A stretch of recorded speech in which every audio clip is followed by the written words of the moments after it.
साईश्वराय विद्महे सत्यदेवाय धीमहि तन्नः सर्वः प्रचोदयात्। ॐ साईश्वराय विद्महे सत्यदेवाय धीमहि तन्नः सर्वः प्रचोदयात्। ॐ साईश्वराय विद्महे सत्यदेवाय धीमहि तन्नः सर्वः प्रचोदयात्। Sairams to everyone and humble pranams at the lotus feet of our dear merciful Sai, who is kind to keep us in contemplation of his name, his teachings, his form in this period where a lot of us go through uncertainties, which is routine in life, but then we need a lot of inner strength to keep ourselves connected.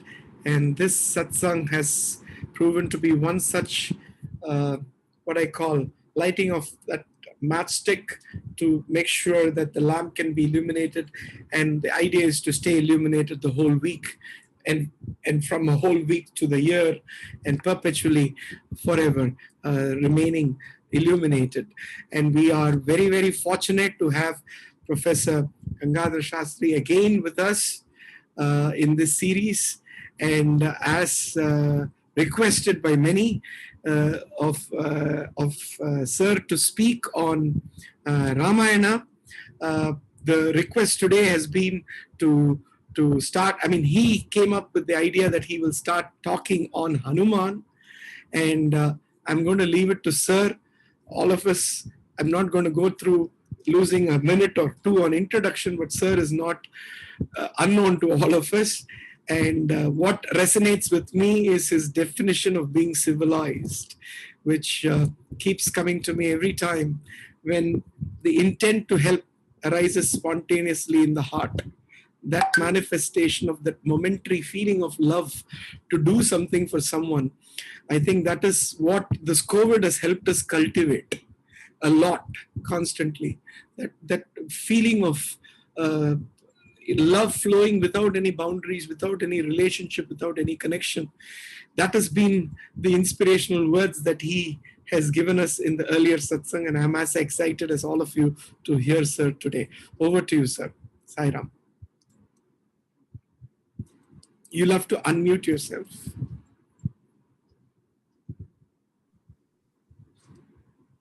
That's okay?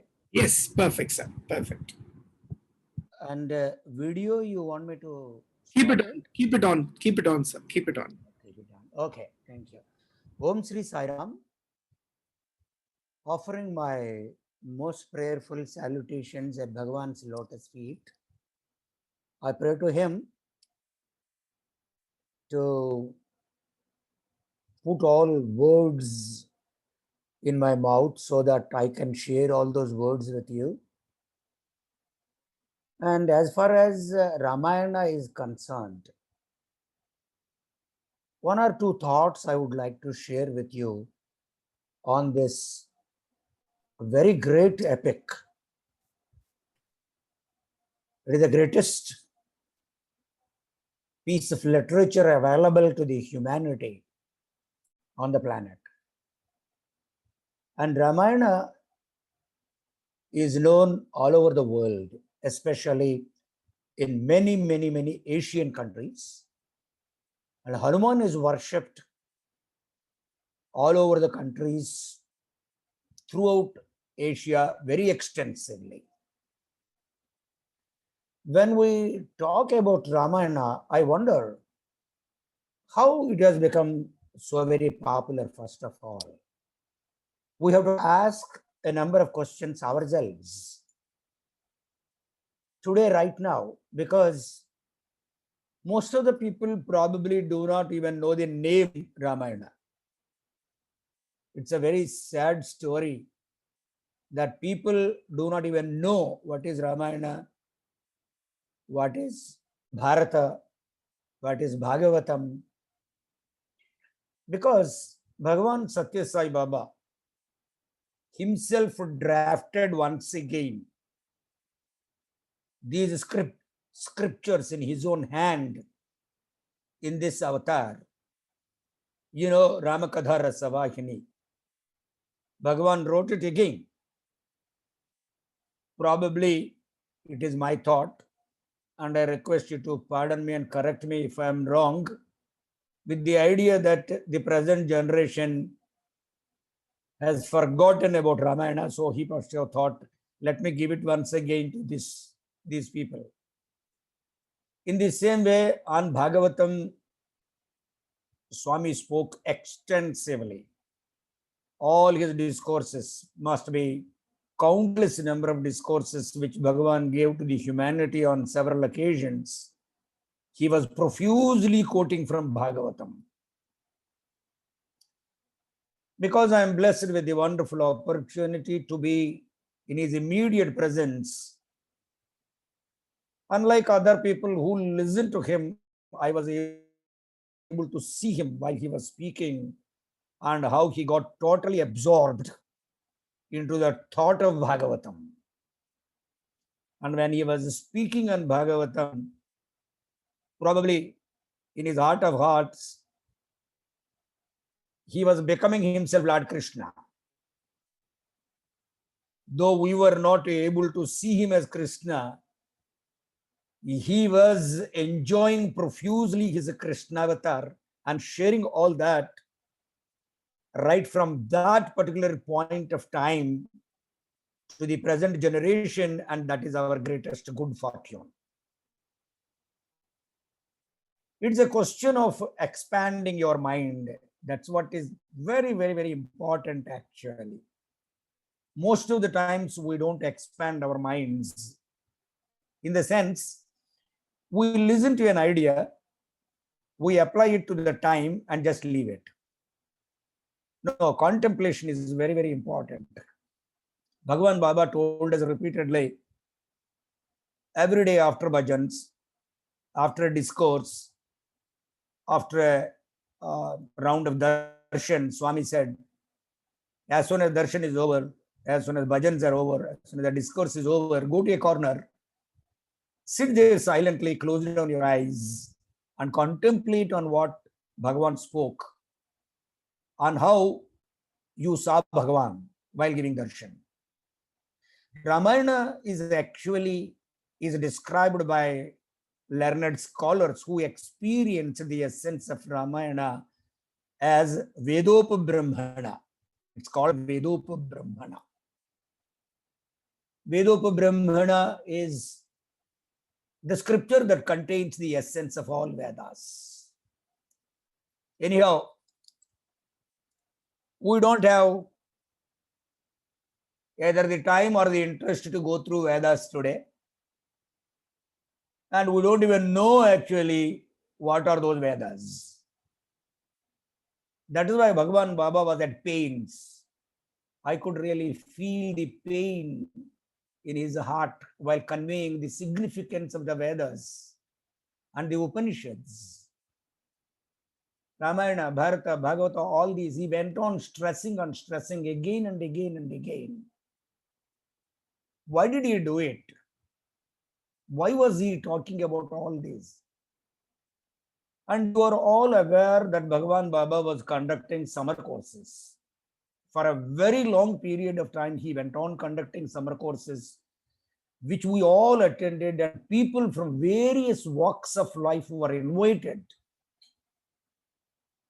I attended a number of summer courses at Vrindavan, and Bhagavan Baba, during these summer courses, he invited ministers, MLAs, vice chancellors, professors, doctors, all from all walks of life. All great people were called, vice chancellors, all of them to participate.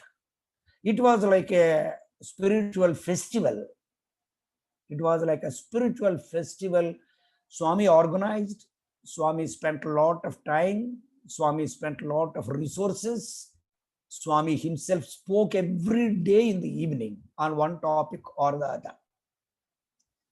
And if you go through all those summer course schedules, you would find that he was organizing all those mostly about Vedas, Upanishads, Ramayana, Bharata, Bhagavatam. In fact, the summer courses were titled as Summer Courses in Indian Culture and Spirituality. You must recollect that, and the title I want you to register in your mind. Just register this title, that is enough. Summer Course in Indian Culture and Spirituality. Lord himself gave that title to the summer course. What is this? Indian culture and spirituality. The value given to Indian culture and spirituality has got to be registered in your minds when Bhagavan Baba himself decided to give the title to that course. It is so unique, Indian culture and spirituality. With whatever little knowledge I have, I can tell you that Indian culture is to be called as the summum bonum of the word culture. Culture, that's the end of it. That was born in India, sustained in India, practiced in India, propagated and exported to various parts of the world. That's culture. Spirituality is something which cannot be avoided by human beings. If you avoid spirituality, the very purpose of life is lost. It is only through spiritual sadhana you will be able to sanctify your life. The idea of sanctifying your life is never to be born again. How do you reach the state of birthlessness? How do you go there? Or conquer entire life to such an extent through your spiritual practices that you become what is called as a Chiranjeevi. You become a Chiranjeevi. I think you know the concept of Chiranjeevi, and the Chiranjeevis who are there even today, 8 of them, their names are mentioned in our spiritual texts. 8 of them are there, and Hanuman is one, Chiranjeevi. And deathlessness is accomplished by him just by his devotion to Lord Rama. So now, in this context of Indian spirituality and culture, Bhagavan Baba extensively spoke on Hanuman. A number of times Swami spoke. And Ramayana, whenever Bhagavan mentioned, he repeatedly said it is Vedopa Brahmana. As I mentioned, it consists of the essence of all Vedas. In fact, Vedas are considered to be 3 in number. Scholars say that there were only 3 Vedas in the beginning. So, Rigveda, Yajurveda, Atharvana Veda, Samaveda. Rigveda, Samaveda, Yajurveda. Out of these 3, the 4th one was secured. Out of the 3, they brought out another one called Atharvana Veda. And I understood why this is so. Atharvana Veda is secured out of the essence of all the 3 Vedas and put it there separately. And it's my thought, it's my understanding.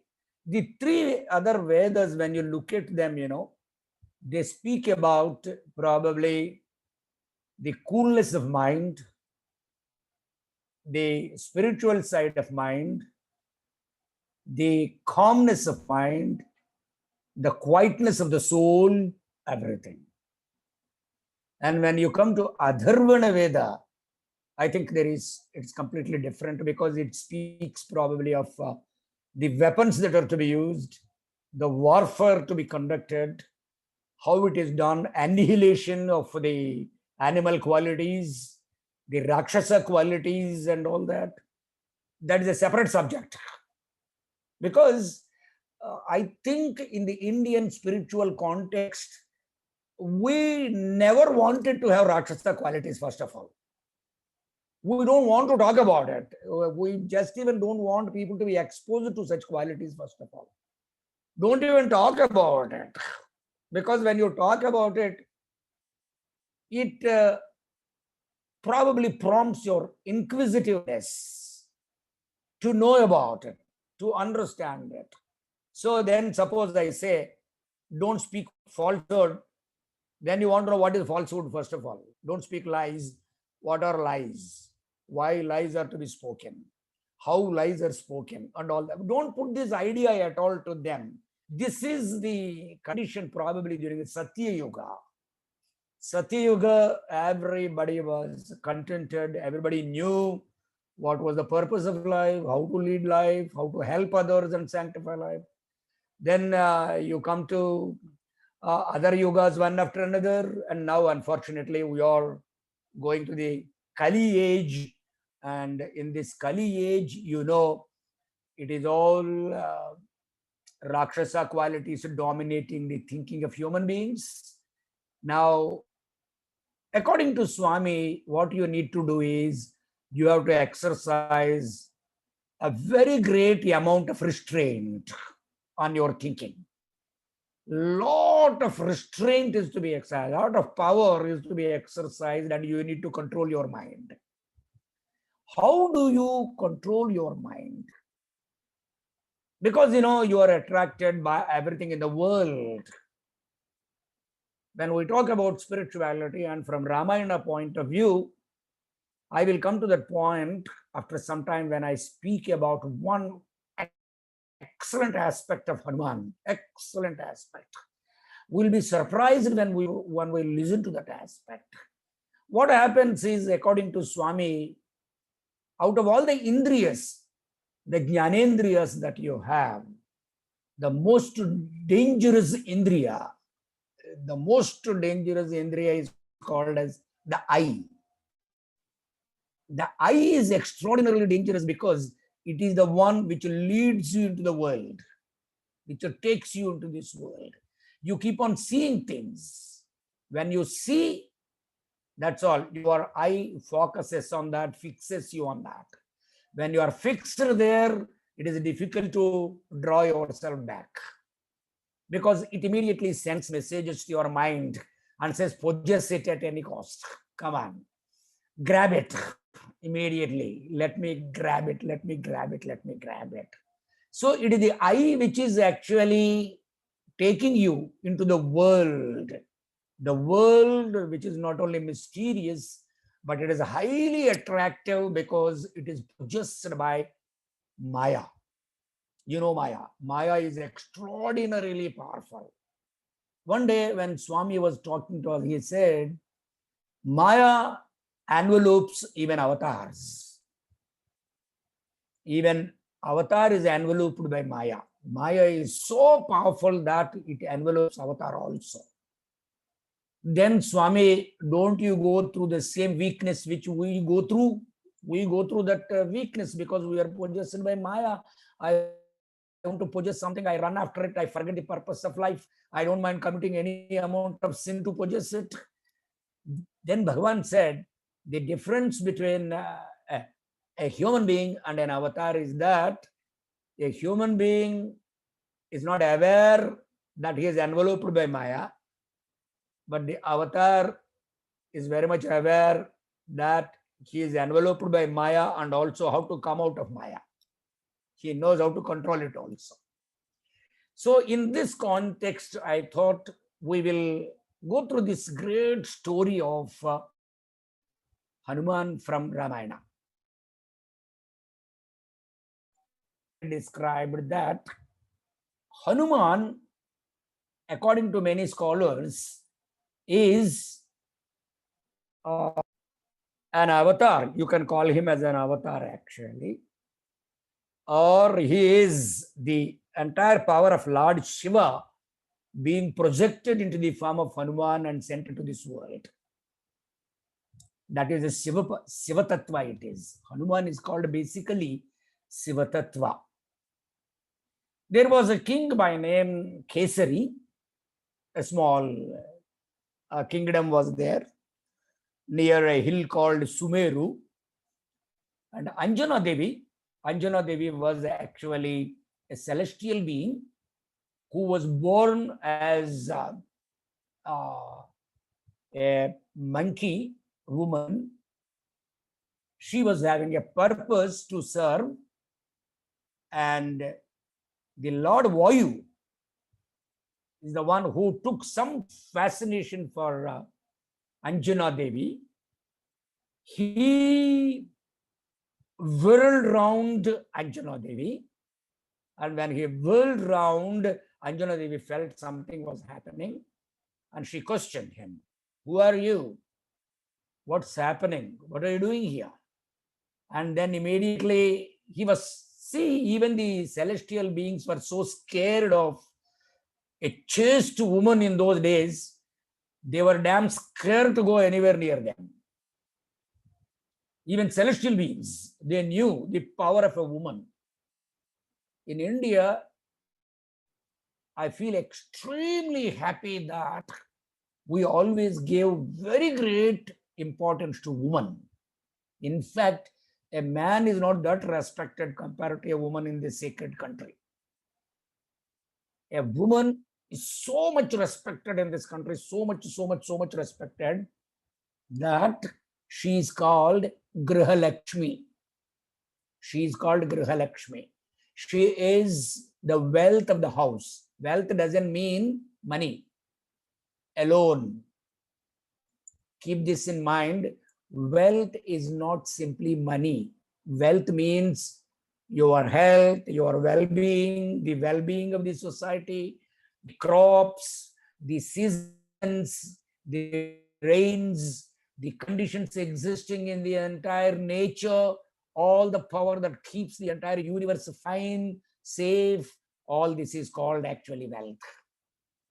A woman of a house is so sacred, so great, and it is an adage. It is said, if a man is earning and earning and earning, and his wealth is growing and growing and growing, it is because of his wife's good nature. It is because of her great good fortune. Secondly, it is said that in any house where a woman, I am talking about a woman, I'm not talking about a wife. A woman means either a mother or a sister or a daughter or a wife. In any house where she sheds tears for any reason, that house will never come up and the house will not progress. People will never progress in that house. That is the extent to which a woman is to be is respected in India, and that culture is passed down from generations to generation.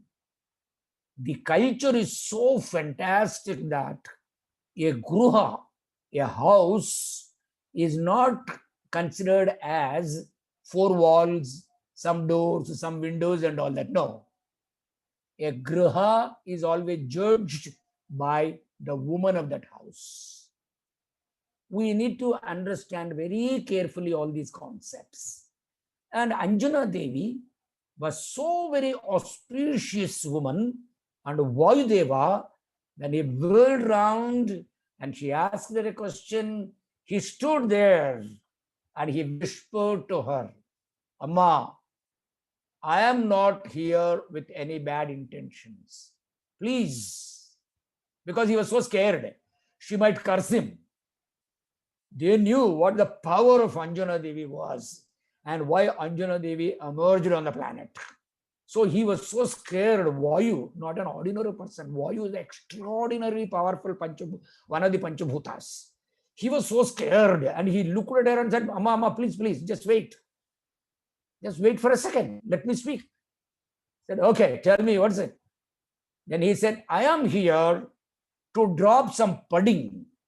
Some sacred pudding is there, which I need to give to you so that you give birth to somebody who is going to be a celestial being and decide the destiny of an age. The destiny of an age is going to be decided, managed by him.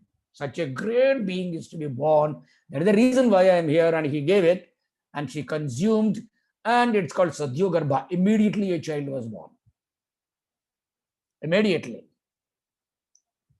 And this child felt so hungry as soon as he was born.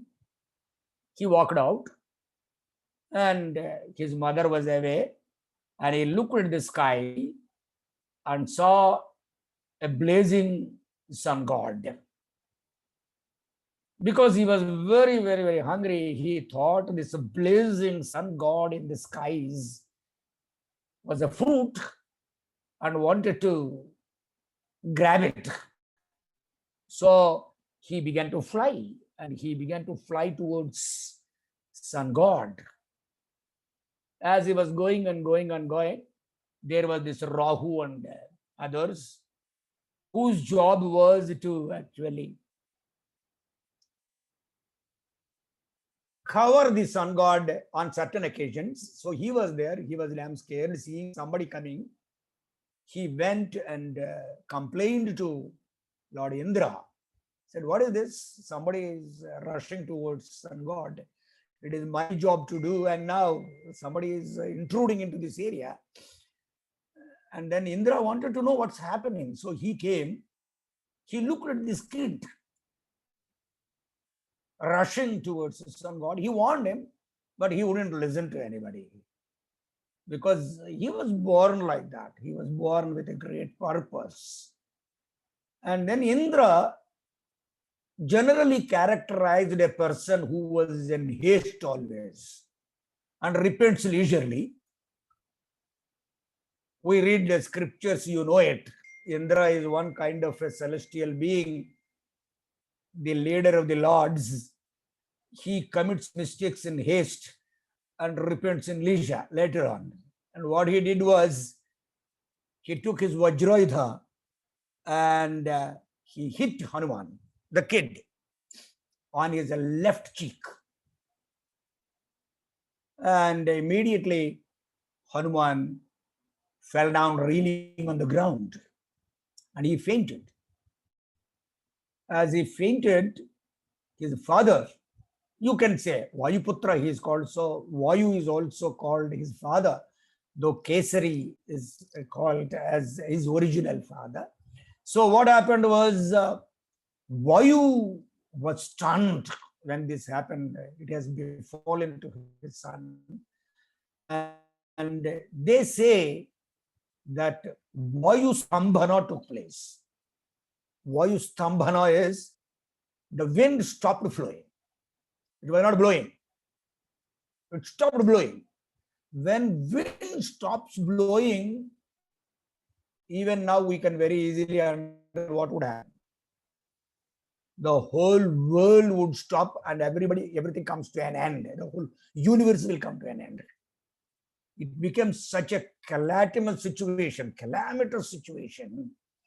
that all the angels, the whole universe, the stars, the planets, everything went heavy, and they all went and complained to Brahman, the very creator of the universe. What's happening, all this?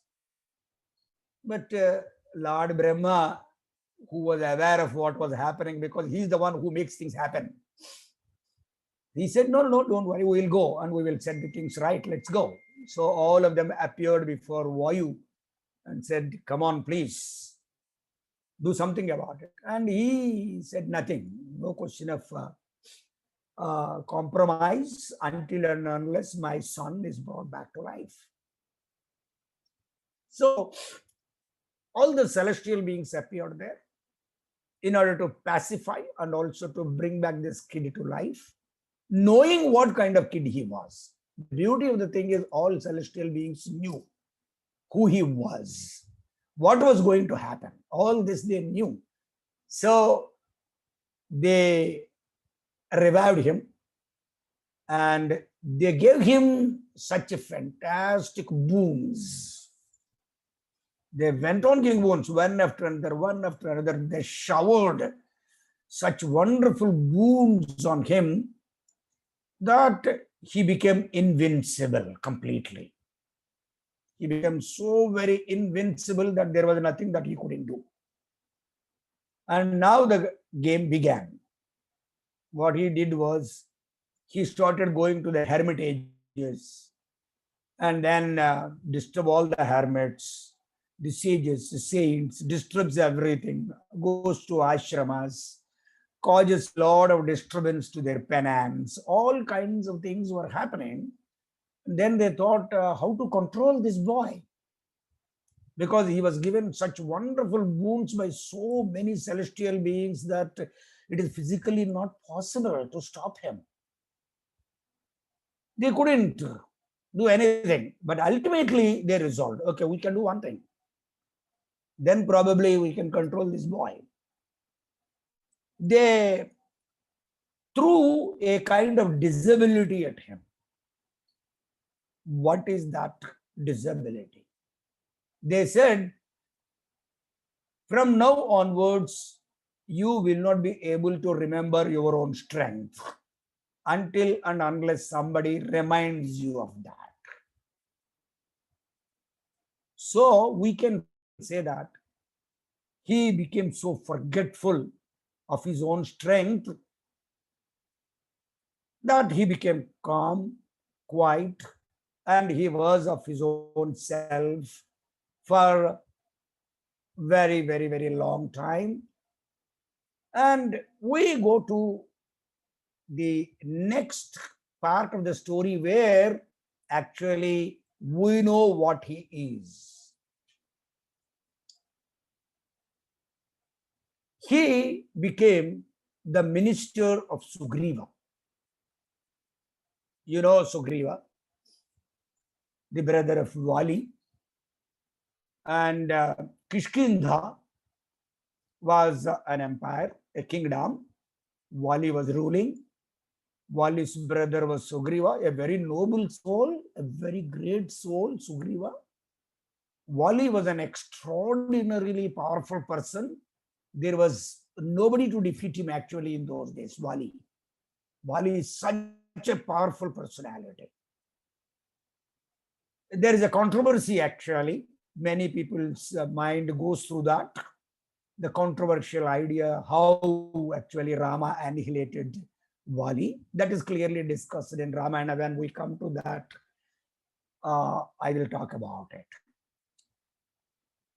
There was a demon who came and challenged Vali.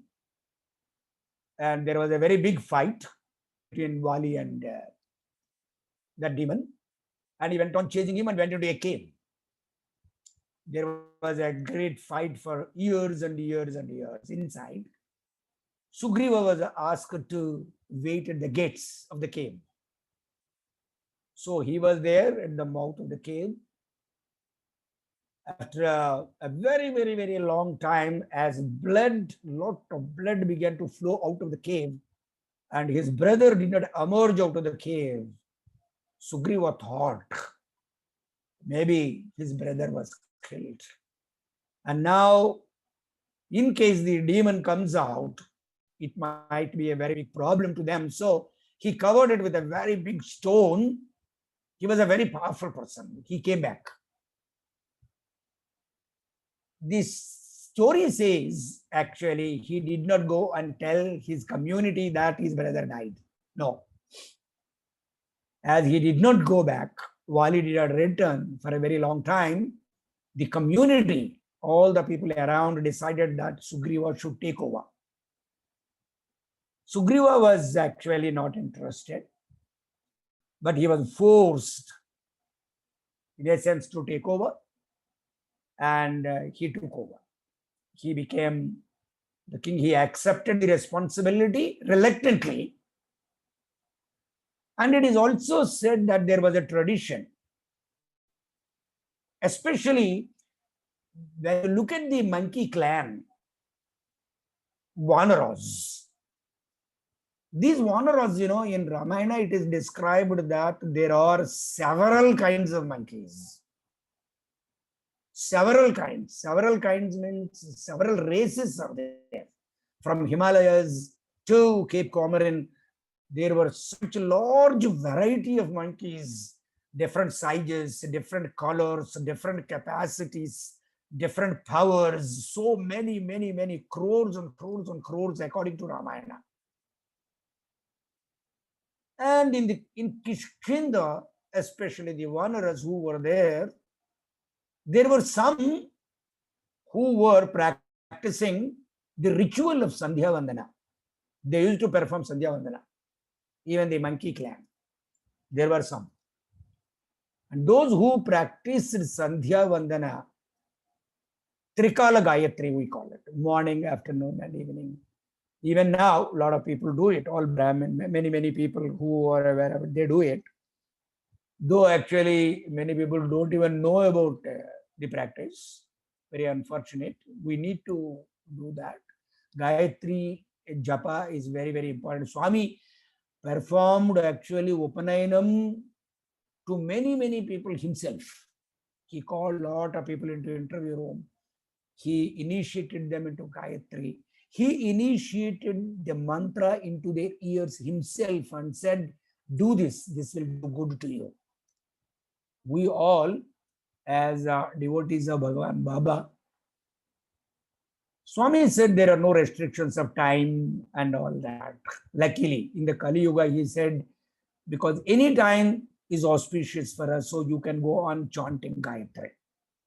Either the Gayatri mantra as given by Vishwamitra Maharshi, Om Bhur Bhuvasvaha Om Tat Saviturvarenyam Bhargo Devasya Dhimahi Dhiyo Yona Prachodayam, or Sai Gayatri as given by Gandikoti Subramanya Shastri Garu, Saishwaraya Vidmahe Satya Devaya Dhimahi Tanna Sarva Prachodayat. There are so many Gayatri mantras actually. There are so many. Suri Gayatri is there, Shiva Gayatri is there, and so many other mantras. Actually, it is good that we need to do this and continue this practice. One day while talking, Bhagavan Baba told us, as you go to take bath every day morning and in the evening, anytime, all the time, 2 times, 3 times, whenever you take bath, take water, and as you are pouring over your head and you are taking bath, you say, Saishwaraya Vidmahe Satya Devaya Dhime Tanna Sarva Prachodayat. You are doing Abhishekam to Swami. You say, Om Bhur Bhushavan Tat Savitravarenyam Bhargo Devasya Dhime Dhiya. You are doing Abhishekam to Gayatri. Maybe people are going to question, say, how do you say that? Swami said, hey, you are yourself Atma. You are yourself God. You are Atma Swarupa. There is Atma in you. That Atma is nothing but a divine aspect in you. The divine aspect is worshipped by you. When you are pouring water on you, come on, say that. Say that. Every day, go on and on and on and on and on. What is japa actually? What is japa? What is meditation? It is nothing but chanting the name of the Lord. You have to chant the name in such a way that it should become a part and parcel of your functioning of your mechanism. Your mechanism should be, Swami told us, we say, Sai Ram, Sai Ram, Sai Ram, Sai Ram, Sai Ram, Sai Ram, Sai Ram. Swami told us, when you start at your house, you are walking to Mandir in Prashantanilayam. I walk from my residence to Mandir. Swami said, as you are walking to Mandir, Sai Ram, Sai Ram, Sai Ram, Sai Ram, Sai Ram, Sai Ram, Sai Ram, Sai Ram. Go on chanting Sai Ram. Go on, sit in the veranda, chant Sai Ram, Sai Ram, Sai Ram, Sai Ram, Sai Ram, Sai Ram, Sai Ram. You are reading, you go on reading. You are teaching, you teach. In between, whenever you get time, go on saying Sai Ram, Sai Ram, Sai Ram, Sai Ram, Sai Ram, Sai Ram, Sai Ram. Whenever you get time. Even while eating food, you start.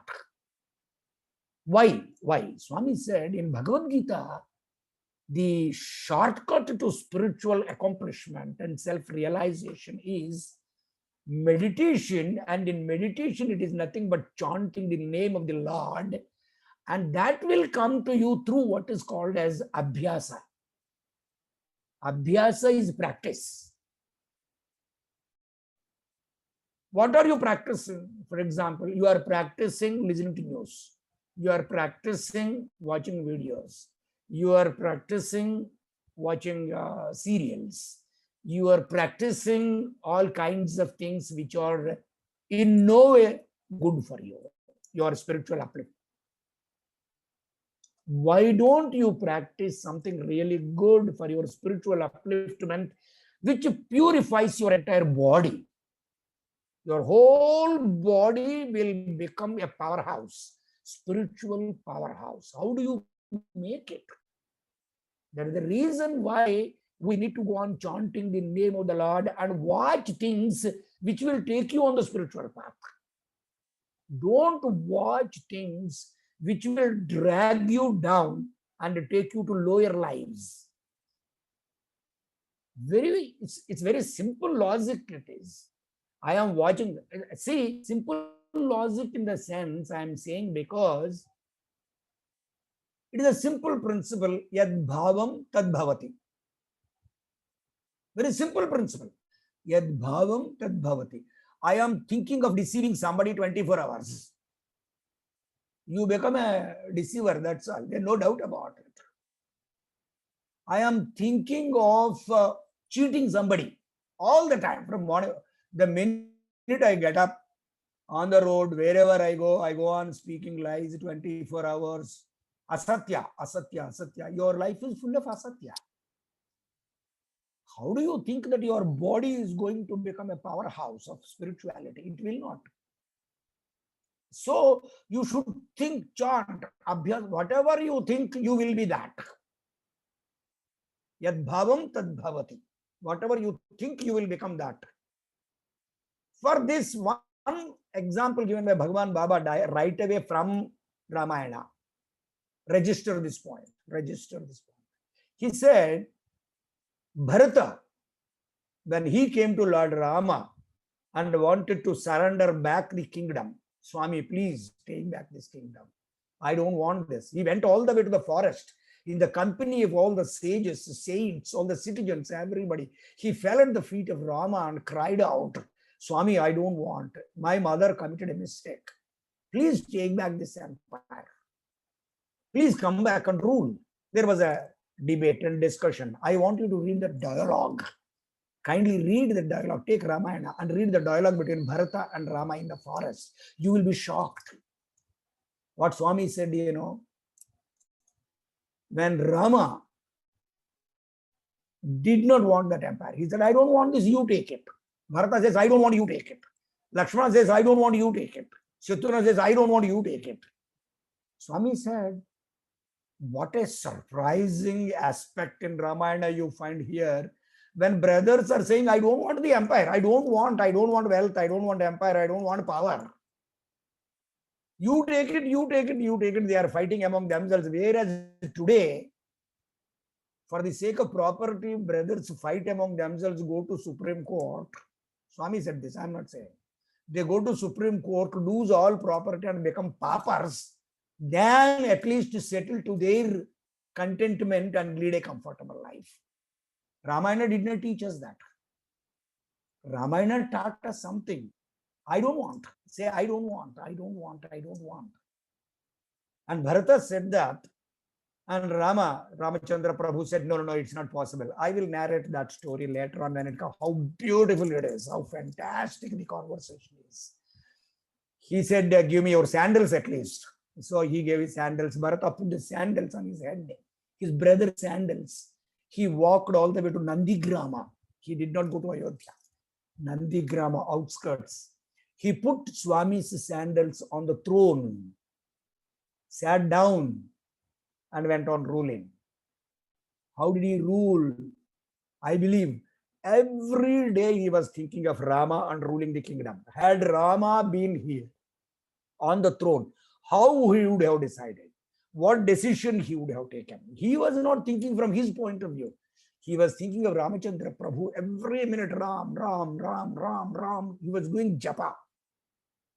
Rama Radhya he gave, Bharata gave. Ultimately, after Rama was coming back, and when he arrived at the outskirts and he took Bharata along with him on the chariot and both of them were driving in, people were confused as to know who was Rama and who was Bharata. They did not know. They found it so tough to distinguish between Rama and Bharata, they could not distinguish. Swami said, why? Because Bharata was contemplating on Rama. You contemplate on Rama, you will become Rama. You contemplate on Swami, you will become Swami. How will you contemplate on Swami? I'll ask you only one question. Many of you must have seen Swami. I'll ask you only one question. Can you capture that physical body of Swami in your mind? His hair, his forehead, his eyes, his eyebrows, his lips, his bewitching smile.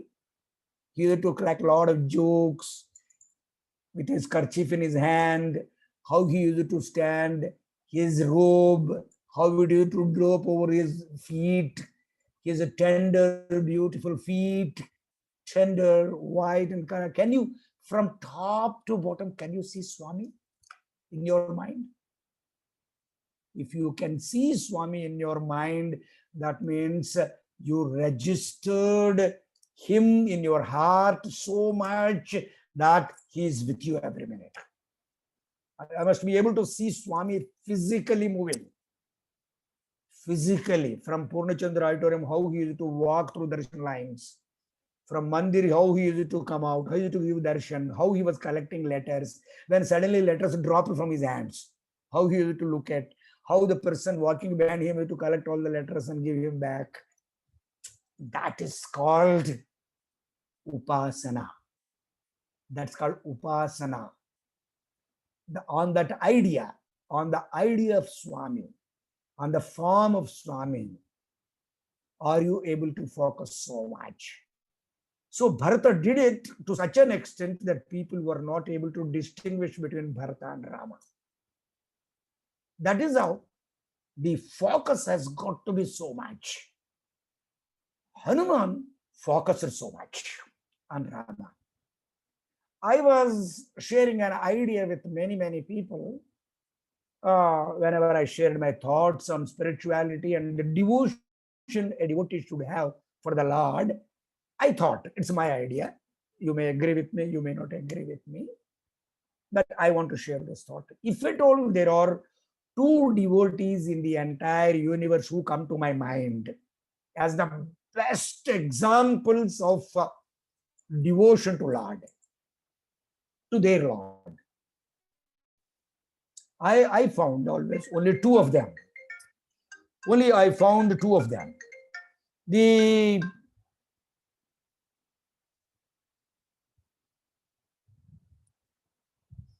are the two devotees who came to my mind, or one is Nandishwara. When you look at Nandishwara, go to any Shiva temple, anywhere. Nandishwara is there, Lord Shiva is there, Shivalinga is there, and Nandi is looking at Shiva. That's the end of it. Swami looking at Swami. There's nothing there. You need not think of a second thought at all. He will be looking at Swami only. Nandishwara. Anjaneya Swami. Anjaneya Swami will be always looking at the feet of Ramachandra Prabhu. He wants to look at only Ramachandra Prabhu. He doesn't want to look at anybody. These are the two. And are we like that? Are we cultivating the thought of looking only at Swami and contemplating only on Swami all the time, so that I am able to see the figure of Swami in my mind whenever I want? Yad bhavam, you will be floating in that joy of the concept called Bhagavan Sri Sri Sri Satya Sai Baba Varu. Hanuman, the beauty of it is, he was the minister of Sugriva.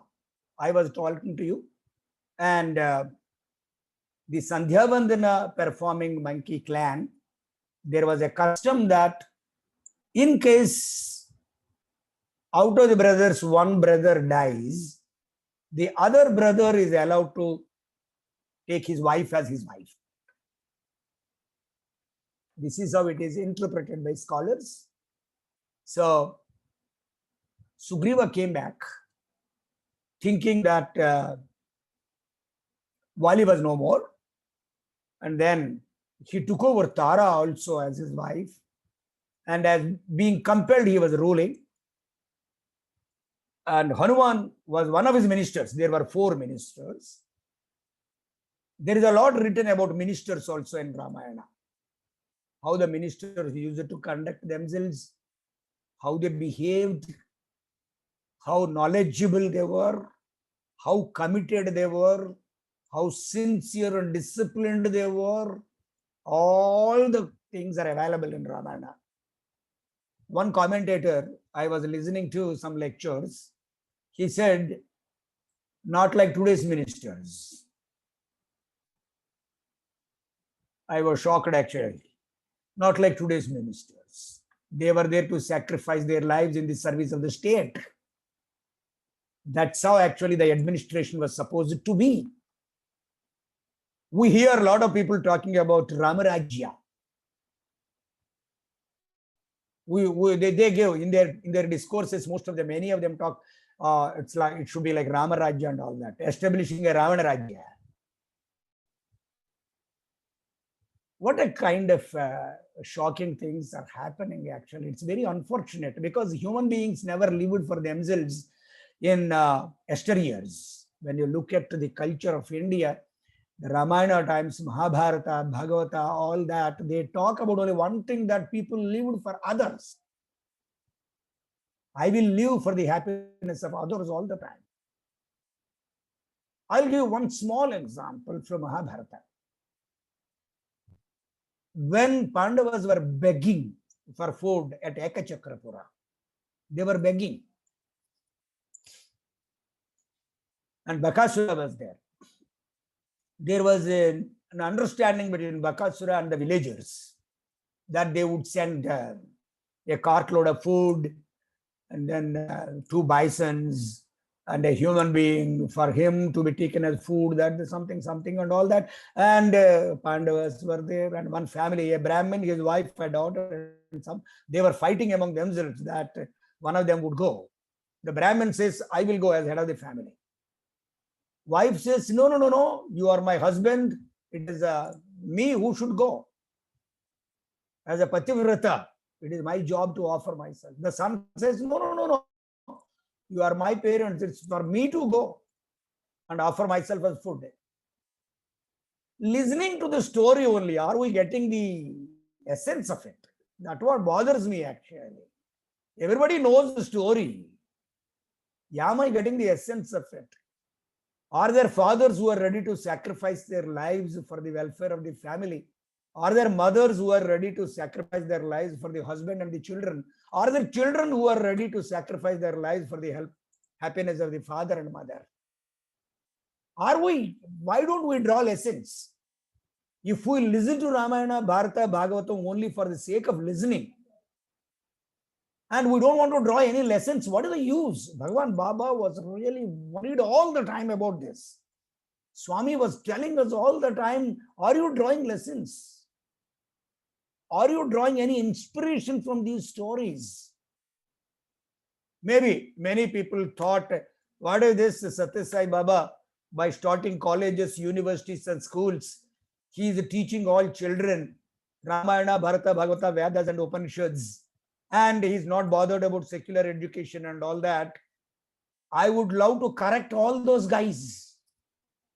I would very much love to tell them, in his all discourses and whenever Bhagavan Baba spoke, all his life, he never said that you sacrifice secular education for spiritual education. He never said that. Let everybody be corrected. Swami said, if you think today's secular education is very, very, very important, definitely not at the cost of spiritual education. Spiritual education is also important and more important than secular education. Secular education is very, very, very important. Bhagavan Baba always said, and let people not be misled. Whenever people talk about the educational philosophy and the students in the university, they think that the students are not probably extraordinarily dynamic, in the sense that they don't run for things in the world. They are totally mistaken. A boy is gentle does not mean that he is not strong. We must understand that spiritual education and secular education are two wings of the same bird. A bird can never fly with only one system of education. And any amount of secular education will not deliver the purpose of life until and unless it is charged totally with spiritual education. First of all, what is the purpose of education? Since times immemorial, the purpose is to build a wonderful character, impeccable character. And that is done through Ramayana, Bharata, Bhagavata, and all that. Hanuman is the next one, next to Nandishwara, as the greatest devotee. Sri Ramachandra Prabhu, he realized as God and said, I have to sanctify my life by serving Lord. That's what we need to serve. And Swami said, serving Lord does not mean serving only Sri Ramachandra Prabhu, Swami, or any other God. Serving society is as good as serving God. Sahasra Sirshaha Purushaha Sahasrakshas Sahasrapat. Keep this in your mind. This particular thing, which this observation, this kind of prayer, Sahasra Sirshaha Purushaha Sahasraksha Sahasrapat, is society. Live for society, serve this. That is the idea. And Hanuman, there is no self-interest at all. So he was there with Sugriva, helping him and trying to assist him in administration, but suddenly Vali came back. When Vali came back, read Ramayana carefully. I will tell you only one sentence here, because I don't want to go into deep details, and there are so many slokas, thousands and thousands. Sugriva fell at the feet of Vali and said, pardon me, brother, I did not intend to take over the throne. I did not. I resisted. But still, the community actually insisted on this. That's how it happened. He put his forehead on the feet of Vali and begged him for pardon. He said, nothing doing. He went on chasing, and he went on running from pillar to post, from one place to another place all the time, and Hanuman was there. As a committed minister, he went with him, all of them he went. The beauty of Ramayana is, in that flight, as he went on running, Sugriva, he went through the entire country, from one place to another place, till he realized, being advised by Hanuman, why do we do all this? There is a hillock there, Rishyamukha. Vali is not supposed to go there onto that, or anybody sent by him, they cannot step on that. If they step on that, their head would break into a number of pieces and they die. That was a curse given by Matanga Maharshi. So we can go there, and Sugriva and Hanuman and others were, at last they came there, and they were living on that.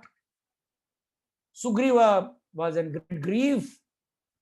Being his minister, how he was consoling Sugriva, how he was advising him, and how he was infusing actually confidence in his mind, and how Hanuman was encouraging him to have faith in life.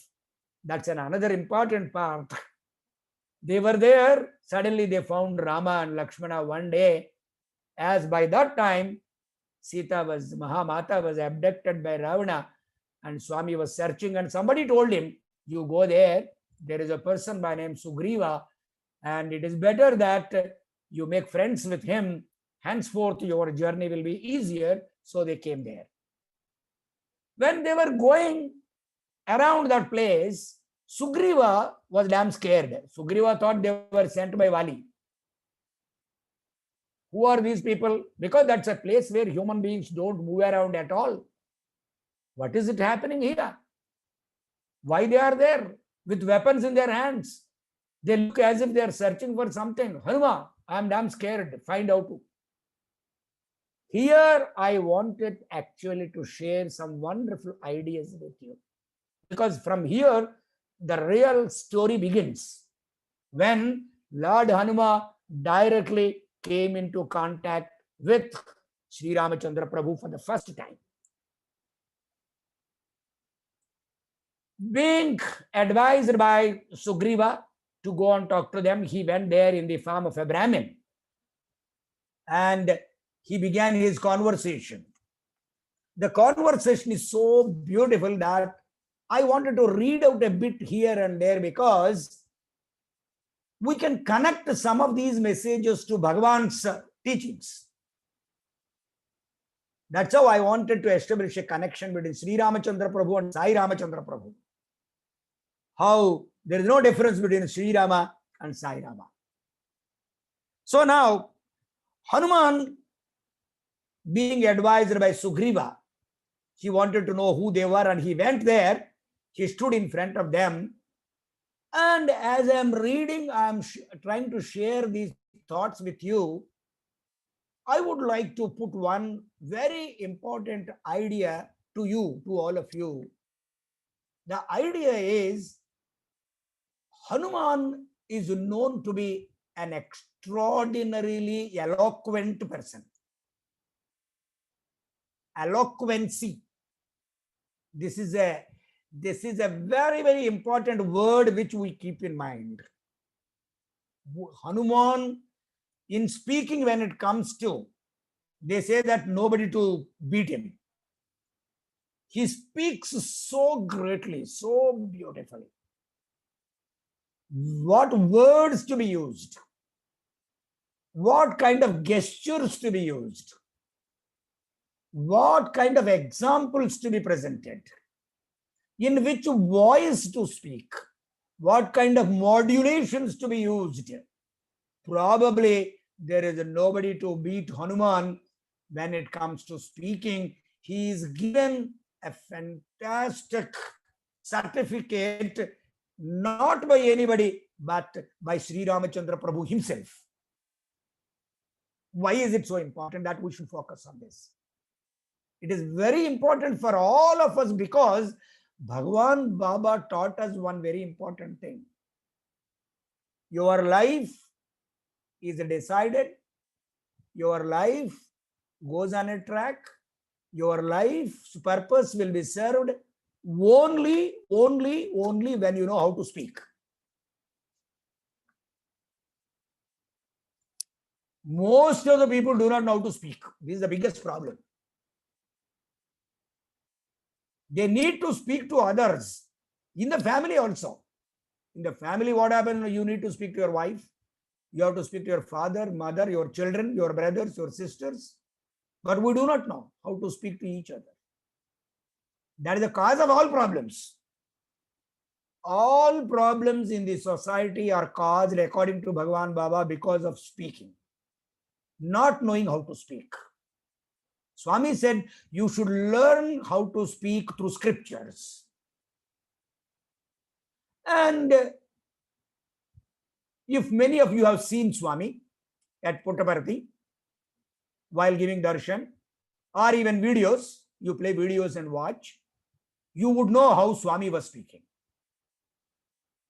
So smilingly, so beautifully, so little, conveying lot of sense. And the way he approaches you, you don't have to wish him, he wishes you first. Because Sri Ramachandra Prabhu is called as Mitabhashi, Hitabhashi, Priyabhashi, Purvabhashi. So many adjectives are given. The same thing you apply to Satya Sai Maharaj. Sri Satya Sai Maharaj always spoke so beautifully. And when he spoke, it is so surprising that when he spoke to somebody, the next person sitting by his side did not know what Swami spoke to him. And smiles and smiles and smiles.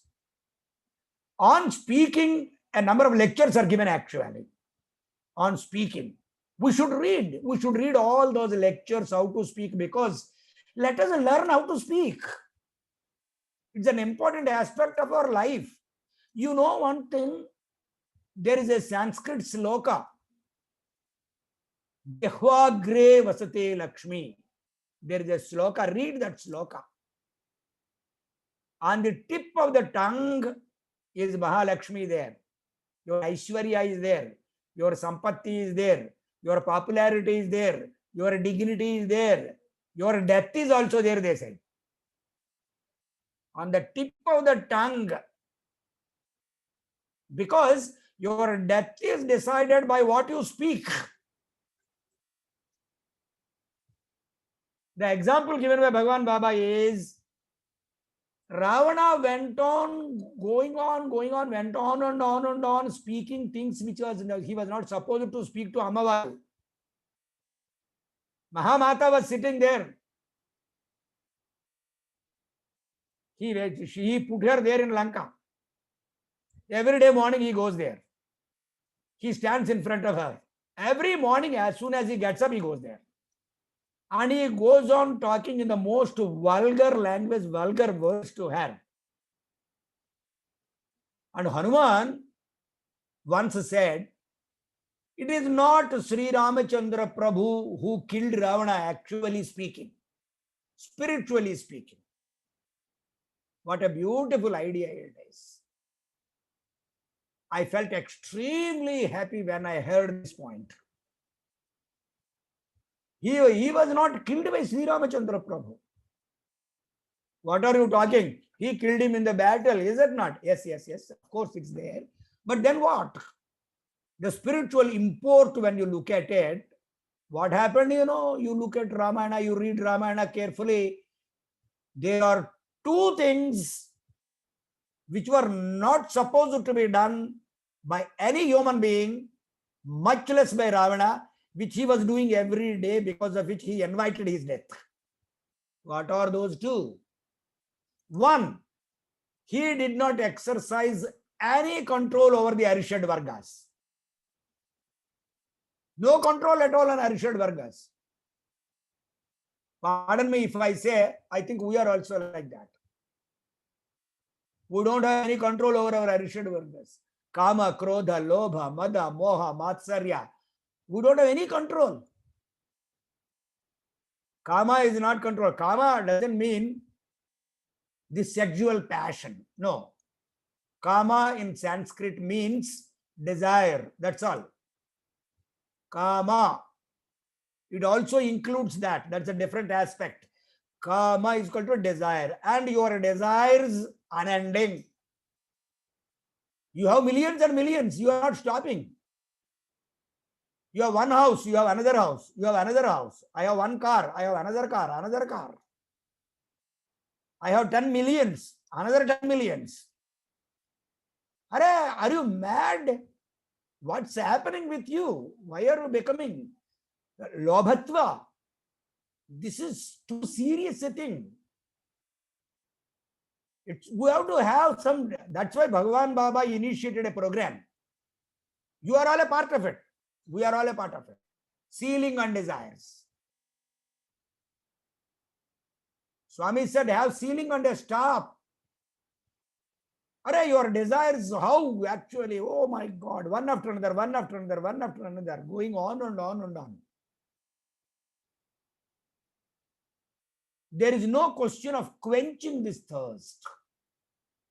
And Bhagavan Baba said, Again, I want you to register this point and write down in your notes. Fulfilling your desires is like what? Bhagavan Baba asked us. What is it, Swami? Fulfilling of desires is you fulfill one desire, 100 will arise. Fulfill again, another 1,000 desires will arise. Fulfill again, again. It's like going on and on and on, arising. So many, as you are satisfying desires, more and more and more desires are erupting. More and more and more. Swami gave a superb example. There is no better example than this about explaining this concept. What is that? It is like trying to put out the fire by pouring ghee into it. Desires are like fire. Pouring ghee into it is like satisfying. When you are pouring ghee, it is burning much brighter, more brighter and all that.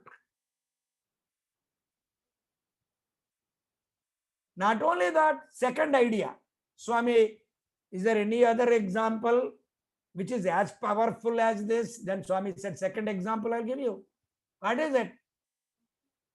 Trying to fulfill your desires millions and millions again and again and again is like trying to fill a bottomless pit, he said. Trying to fill a bottomless pit. There's no bottom to it. You are trying to fill it. It will never be filled because the desires are not. It's going to be there always more and more and more. Bhagavan Buddha, Swami quoted once.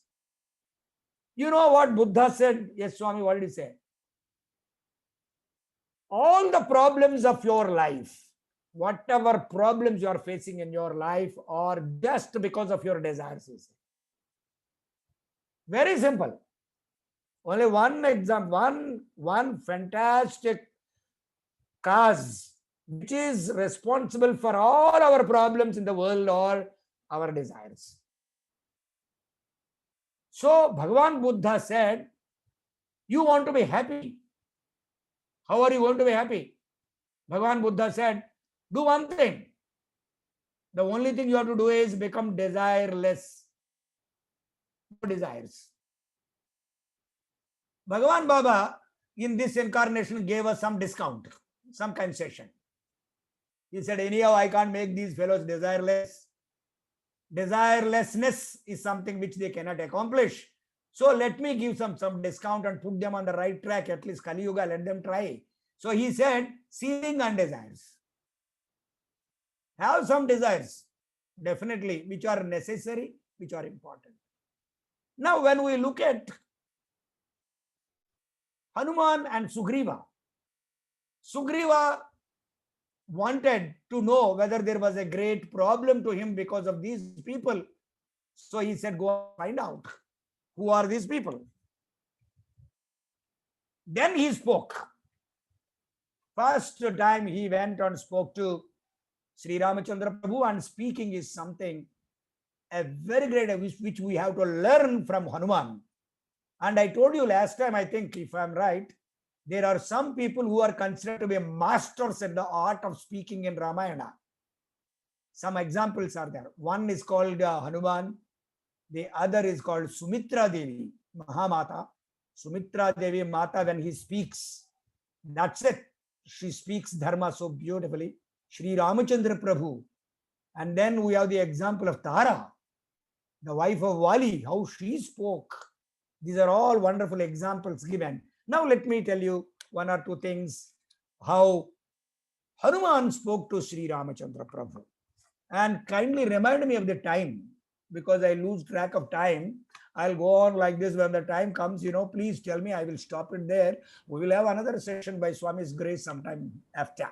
Yes, sir. Sure. No problem. Yeah. So now, Hanuman went and told, you seem to be Rajarishis and who appear to be divine beings. He realized their divinity as soon as he looked at them. That is the beauty of Hanuman's penance. How he was penancing, how he saw his master. just like Vivekananda saw his master, and yes, this is my master. And we look at Bhagavan Baba and we say, yes, Swami, we are very fortunate. So you cling to the lotus feet of your master. And Hanuman realized, he looked at them and said, you are divine beings. I have been watching you and you are looking for something on the slopes of this mountain. He could read their vision.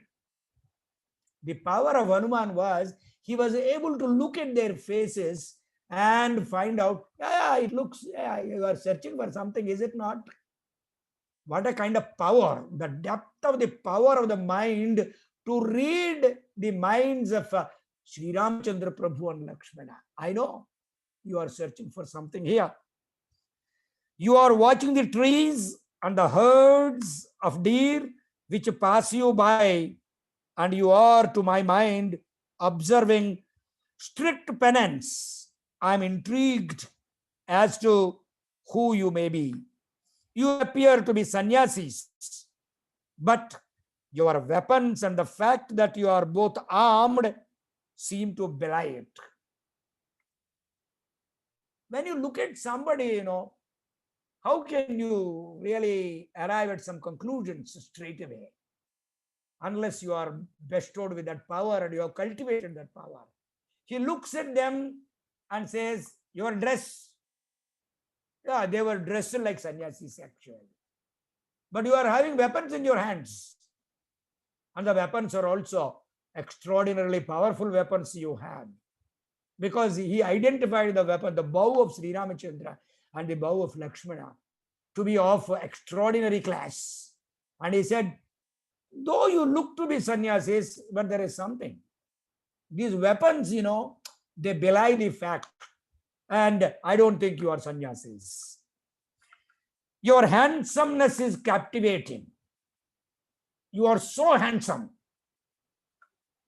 Sri Ramachandra Prabhu, his handsomeness, just like Bhagavan Baba's handsomeness. He is so handsome. Rama, when yogis and Mahapurusha sages described him, they said, Pumsa Mohana Rupaya.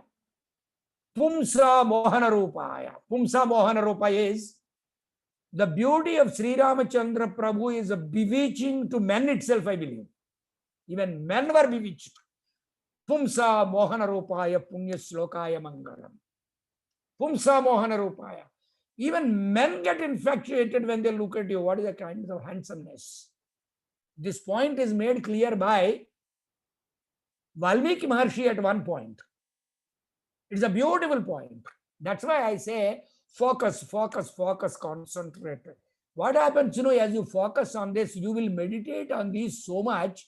In your dreams, you will see Ramchandra Prabhu one day. I have no doubt about it. I'll give you this idea. See, Vishwamitra Maharshi went to Ayodhya and begged Dasharatha Maharaja, to send his sons for that yajna to be protected from Maricha, Subahu, Put and others. So what happened? He was not ready. He argued. But later on, Vasishtha convinced Dasharatha Maharaja and said, you don't know what is Vishwamitra.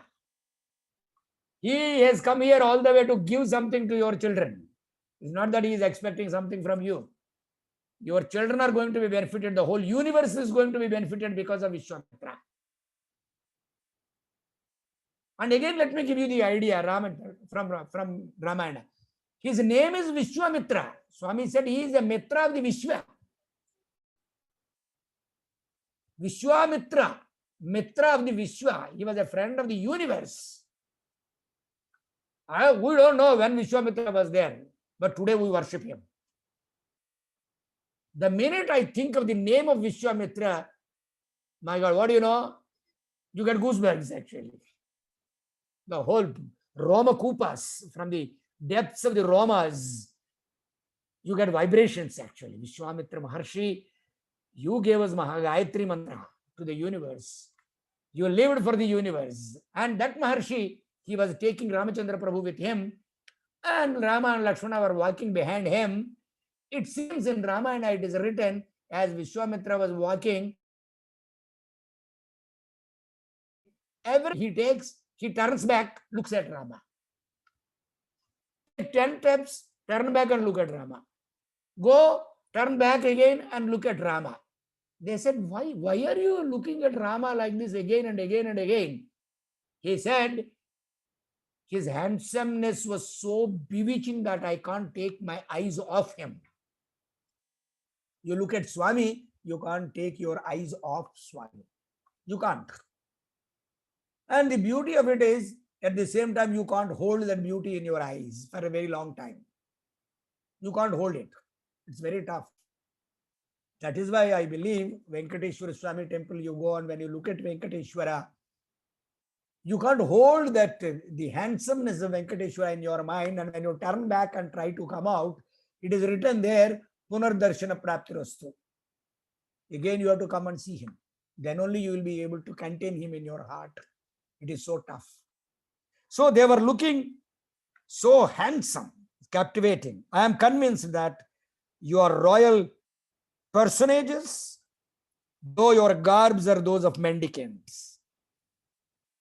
This mountain, the river which flows here, the waters of Pampa have gained an added glow because of your presence.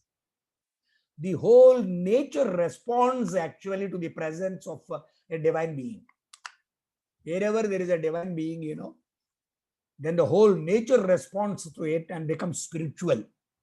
That is why in ashramas, there is a lot of spiritual vibrations. That is the reason why people would love to go to ashramas and spend time. When Sri Ramachandra and Lakshmana were walking, the whole nature was responding to their presence. It was glowing actually. That's what Hanuman says. The whole nature is resplendent. So every sentence, whatever he was speaking, he was talking about the glow of divinity, the beauty of the presence of Rama and Lakshmana. On this, I would like to say something. When Bhagwan Baba incarnated in Anantapur district here in Puttaparthi, they said Puttaparthi is a place in Anantapur district which is likely to become a desert at the earliest. Even United Nations studies revealed it. There are reports presented to the United Nations, the fastest place growing at the fastest rate becoming a desert is Anantapur district, they said. Whereas today, they say the water table is very high in the entire Anantapur district because of the vibrations of the incarnation here, and he choosing this place and living here made it so green and so beautiful. Wherever there are divine vibrations, you can make your house actually a place of divine vibrations. That is why we do bhajans. That's why we do Nam Sankirtan. That's why we go on chanting the name of the Lord. All the people sitting in the house, going on doing bhajans, Nama Japa, various other things, listening to Vishnu Sahasranama, listening to Lalita Sahasranama Stotra, 24 hours going on and on and on. The whole house will become so spiritual, very, very, very auspicious. The whole forest became auspicious because of them. That's what Hanuman tells us. And now he says, leaving heavens, why did you come here? You look to be from heavens. Why is it that you are here? What is the reason behind your wandering in the place which is devoid of human beings? Your arms are bare, but it is apparent that they should be wearing ornaments made of gold. And then Hanuman, as he went on talking to them and tried to find out who they were, when all his questions were exhausted and he went and was expecting some answers, then how Sri Ramachandra responded to this. This is the first time Sri Ramachandra was also speaking about Hanuman. How Ramachandra Prabhu spoke about Hanuman. Sri Ramachandra Prabhu spoke to Lakshmana because it is called actually a royal tradition that they don't speak to people unknown or anybody else who are inferior to that position. Swami wanted to address Hanuman through Lakshmana. First time when Hanuman appeared and spoke to them on various things and wanted to know who they were, Sri Ramachandra Prabhu said something marvelous. That's why I said we need to mark all these points very carefully and make some notes about all these points. What did he say? Lakshmana, is it not right that we have been looking for Sugriva? We are here looking for Sugriva because we were asked to go in search of him and befriend him. And this man is also talking about Sugriva, is it not? He looks to be a messenger from him and also his mentor.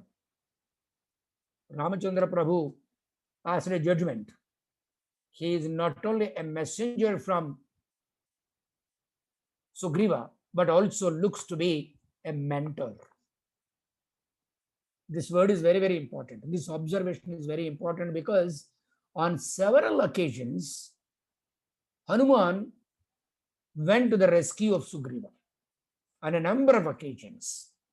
There Valmiki Maharshi says how a minister has got a wonderful responsibility of working for the king, for his master, for the welfare of his master. Whenever his master was in trouble, how he was supposed to protect him. Hanuman on several occasions protected Sugriva by discharging his responsibility as a minister, as a mentor. Here, that aspect of Hanuman protecting Sugriva on several occasions is to be noted by us. That is the personality of Hanuman, his commitment to serve his master. On a number of occasions he did it. He was such a very great personality, having supreme power, different kinds of powers at his command. But the most beautiful aspect of Hanuman is his humility. He was so humble. He was so down to earth. He never considered himself to be of any great. He never considered himself to be a very great man who accomplished great things. He never said that. Though actually his accomplishments are unbelievably stunning. There is no role in entire Mahabharata which could be accredited with such accomplishments.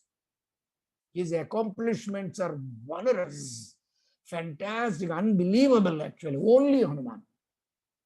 That's why the role of Hanuman in Mahabharata is, in Ramayana is unique. Unique means unique.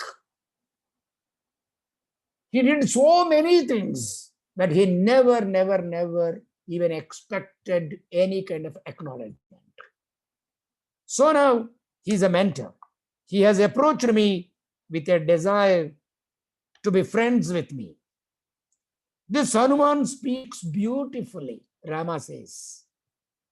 He seems to be a very sincere person and pure in mind. How Rama was judging him. We need to know these points. That's why I wanted to quote actually. Because see, he has approached me with a desire to be friends with me. He wanted friendship to be established between Sugriva and Sri Ramachandra Prabhu, which ultimately did good things. It resulted in accomplishing wonderful things. That was his desire, Hanuman's desire. And then he speaks beautifully. Wonderfully he speaks. Every human being should know this. How to speak. You should speak beautifully. No harsh words to be uttered. And then he seems to be a very sincere person. Sincerity is a wonderful word. You must be sincere in your motives, in your actions.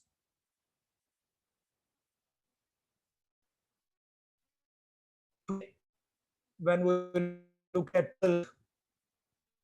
quality which is bad, sincerity at all. This sincerity, you can say, probably in the Sanskrit phrase and in the spiritual parlance, as you can mention it actually. That is being is to be reflected in the concept of. That's what Bhagavan spoke on always. He insisted on that. Manasyekam, vachasyekam, karmanyekam. Manasyekam, vachasyekam, karmanyekam. It is not there. It is totally missing. But here in the case of Hanuman, Manasyekam, vachasyekam, karmanyekam. Sincerity. This is the essence of the kind of certificate Sri Ramachandra was granting to Hanuman. Pure in mind, purity. It's a wonderful word. Purity. Sri Ramachandra Prabhu found purity in him. In this context, I want to make one more observation, which I want you to focus on. Had it not been for these qualities that Sri Ramachandra Prabhu found in Hanuman, do you think he would ever have given him such close proximity to him? What kind of proximity Hanuman got? Why did he get it? You don't think of Sri Ramachandra Prabhu without Hanuman actually. As we progress and know more and more about Hanuman, very rare benedictions were bestowed on Hanuman by Sri Ramachandra Prabhu. It goes to such an extent that in Sundarakanda, especially in Ramayana, many scholars say whatever Hanuman spoke, they understood whatever Hanuman spoke as nothing but spoken by Sri Ramachandra Prabhu himself. They don't distinguish between what Hanuman spoke and Sri Ramachandra Prabhu. Whatever Hanuman spoke was nothing but Rama spoke. Rama spoke through Hanuman. How is that possible? It is possible when only you become Rama. He became Rama. He became so much Rama that people don't distinguish between Hanuman and Sri Ramachandra Prabhu. Now, when we call ourselves devotees of Bhagavan Sri Sai Ramachandra Prabhu,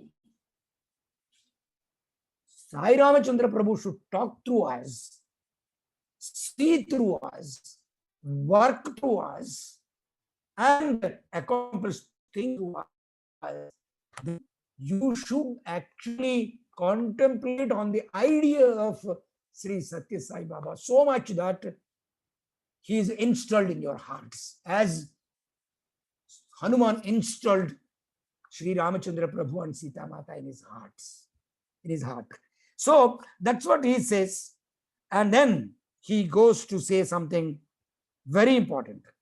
I am sure Sri Ramachandra Prabhu says he is well versed in the Vedas, or else he would not have been able to talk so well. He knows all the three Vedas, he says. I told you, Vedas are considered to be three in the beginning. And you must also know, Hanuman, his guru was none other than sun god, Lord Surya. Lord Sun God was the preceptor. He went and prayed to him and wanted him to be his master. The one point which we need to understand here is, Sun God doesn't stay in one place. He is perpetually on a move. He is moving from one place to the other all the time. He is moving and moving and moving. And how was it possible for him as a preceptor to preach. Hanuman, how did you learn? Then Hanuman went and prayed to him, as you move, I will make myself moving in such a way that I'll be looking at you all the time and listening and receiving your instructions and learn from you. Is a sincerity in learning things and mastering the Vedas and the Upanishads, everything completely, totally, is so startling that he is described as Jnani. Jnani he is. When you read, when you chant Hanuman Chalisa, there is one thing which they say, Hanuman Chalisa, as composed by Tulsidas. Tulsidas uses one beautiful description about him. He says, Hanuman Buddhimatam Varishtam. Buddhimatam Varishtam. Probably there is no one who mastered the senses so much, and knowledge, wisdom, to such an extent that there was none to compete with him. And he was also called Navavyakarana Pandita, the one who mastered all the 9 schools of grammar. All the 9 schools of grammar were mastered by him. And he was such a jnani. And when he was speaking to Ramachandra Prabhu, Ramachandra judged him. This is the kind of devotion. This is the kind of sincerity. This is the kind of purity of mind. This is the kind of commitment to his master. This is the kind of knowledge.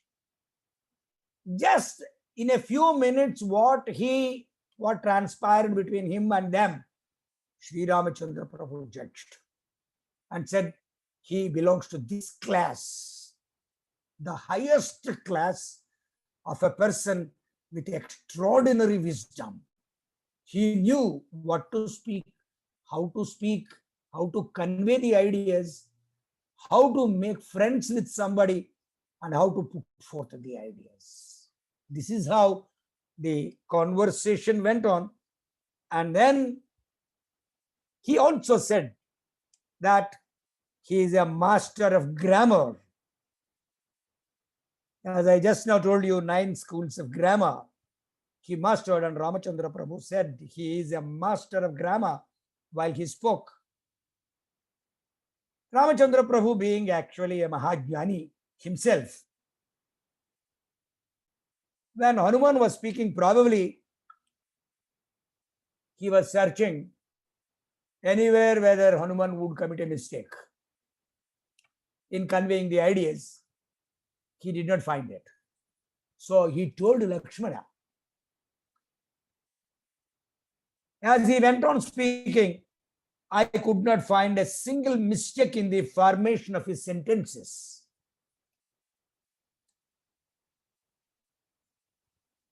In the beginning itself, when I started this sharing of my ideas with you on this great character, and I said I'll quote some of these sentences, I said that with the idea that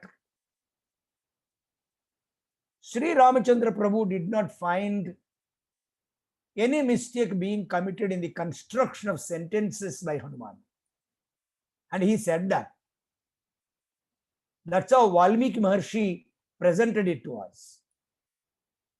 And if we are reading Ramayana, and if we are talking about Hanuman, and if we are trying to collect some messages from the observations of Sri Ramachandra Prabhu, then don't you think that it is equally our responsibility that we don't commit mistakes in construction of our sentences while speaking to others? We do not restrain ourselves from being perfect in our grammar. Is it not necessary that we speak with a pure mind, and also we desist ourselves from contemplating on bad ideas, bad thoughts, and also cultivate Trikarana Suddhi. These are all the points we need to note down. In fact, you have to keep on making notes. It has been a habit with me. What I do is I underline these points and I keep reading on and off. So it makes an impact. That's what Bhagavan Baba also said. Swami said, keep on contemplating on whatever I am talking. There is no meaning in simply listening through one ear and throwing it out to the other ear. So I think we will keep all these points in our minds, and then we continue contemplating on all these ideas and practice these ideas in our regular living. Let's do this. Speaking at home, we speak. To people, we speak. To friends, we speak.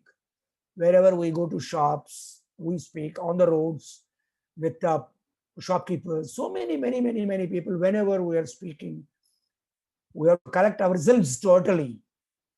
And then our presentation, our talking has got to be pleasant in many ways. I think it's already 6:40 now. Yes. It was to be 6:30. I have taken already 10 minutes more, and we will continue with this when I get another opportunity. Exactly. We will continue with the facets. I will share my thoughts from here onwards. Next, we'll move with this story forward, and we will continue with this in another session whenever it's convenient to you. And our Venkateshwara Venkataraman Garu will schedule it.